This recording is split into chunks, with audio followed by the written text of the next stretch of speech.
As problems persist, nationalism is the belief that your country and ethnic group are superior to all. This was a problem during World War I as well. The Treaty of Versailles gave very strict consequences to Germany. A massive war guilt clause of debt was placed on the nation. Germany also lost imperialistic territories. This was a main source of revenue for the nation, further increasing the problem of paying off the war guilt clause.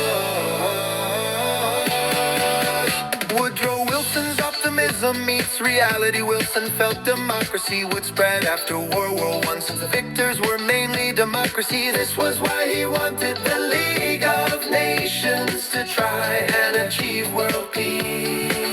In fact, to gain support for America, joining World War I, he called the conflict a war to end all wars. Yet democracy did not spread to other regions. Massive inflation in Germany crippled their economy and made the citizens of Germany desperate for an answer. Inflation became so drastic in Germany after World War I that banknotes and cash were literally used to burn in fireplaces. People needed wheelbarrows full of cash just to go buy items at a store. Stalin's vicious tactics: whenever a dictator rises to govern a nation, the people lose rights and become mistreated. In the Soviet Union, millions of people were viciously murdered, and millions of others died from famine while Joseph Stalin was in power. Joseph Stalin ensured there would be no rights for citizens and ruled with an iron fist. The Soviet Union tried to control its people with various forms of propaganda during the communist reign in Russia. Fascism, Italy, Benito Mussolini. Fascism is a government system that places the nation and all race above the individual. It is typically headed by a dictator. Fascism allows for private property, therefore fascism is not communism. Mussolini rose to power as the fascist dictator of Italy. He played off the fear of communism spreading out of Russia to gain control. He was a strong ally of Adolf Hitler. When nations experience major turmoil or stress, people often look for structure, direction, and security. A charismatic leader can use these longings to their advantage by promising to lift them out of this crisis. The epitome of evil, Adolf Hitler in 1919. An unemployed German veteran named Adolf Hitler joined the National Socialist German Workers' Party, the Nazi Party.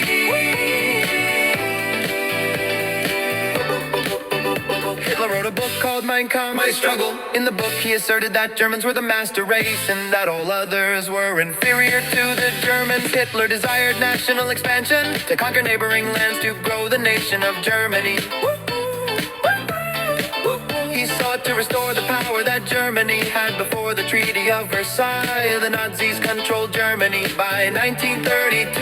Nazis led the politics of Germany by 1933. Hitler was made Chancellor of Germany.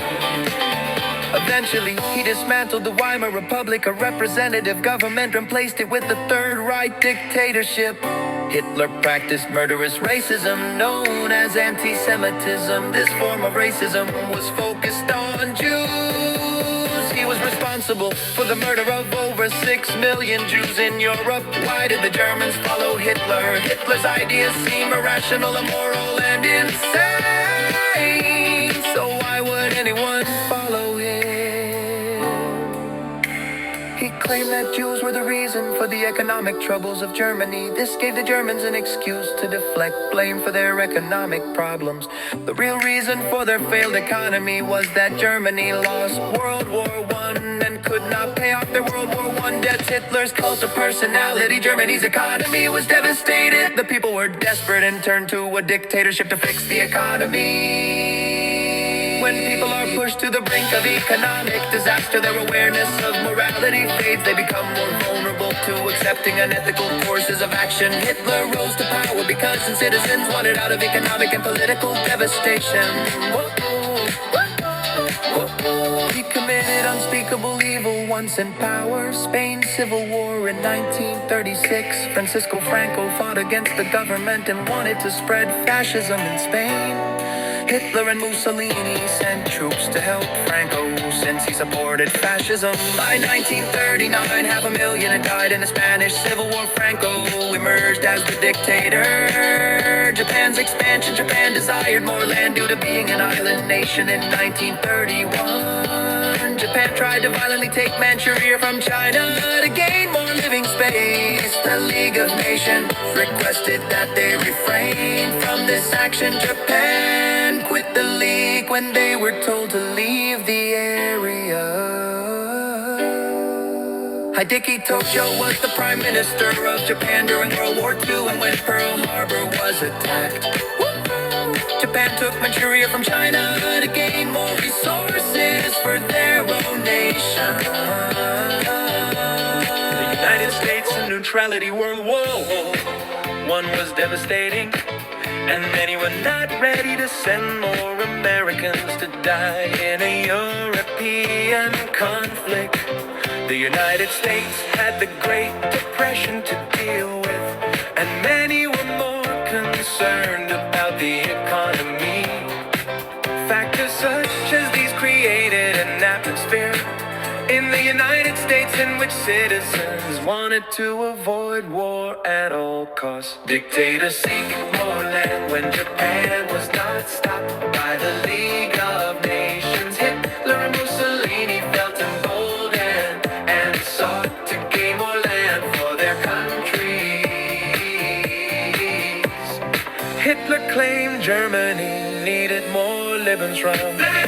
He began to strategize to gain the Sudetenland in neighboring Czechoslovakia. Mussolini attacked Ethiopia in Africa to gain more land for Italy. Due to actions like these, war was inevitable in Europe. FDR's quarantine speech, October 5th, 1937. FDR wanted to place economic pressure on countries such as Germany instead of war. The speech was directed at aggressor nations, called for international quarantine against these nations. FDR never mentioned a country by name, but it was assumed he was referring to the Axis powers. Congress, FDR, and neutrality in 1935. Congress, seeing that conflict was coming to Europe, passed the Neutrality Acts that prohibited the selling of weapons to nations at war. Roosevelt did not want Japan to gain sections of China, but national attention was still focused on the economy, which prevented him from intervening. FDR began to pursue ways to help and ensure the allies of the United States, especially France and Britain, were protected. The Flying Tigers, this group of defenders, were to help China against the invading Japanese army, organized prior to Pearl Harbor and prior to the United States officially declaring war on Japan. Shot down 296 Japanese planes, only losing 14.